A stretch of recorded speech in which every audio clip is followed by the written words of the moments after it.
Hi friends, ఈ రోజు అయితే ఒక మంచి రెసిపీతో అయితే వచ్చేసి అదే ఆలూ బజ్జీ అనమాట. ఈజీగా 5 minutes లో చేసిపోయే రెసిపీ అనమాట. సో ఇది వచ్చేసి మా నాయనమ్మ ఇంటికి వచ్చిందని అయితే చేస్తున్నాను నేనైతే.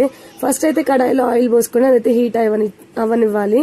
అండ్ పక్కనే గిన్నెలో కొంచెం శనగపిండి, పసుపు, ఉప్పు, కారం, అల్లం వెల్లుల్లి పేస్ట్, కొంచెం వామ వేసుకొని కొంచెం లైట్ గా మసాలా కూడా వేసుకోవాలి. అన్ని మిక్స్ చేసి అయితే పక్కన పెట్టుకున్నాం.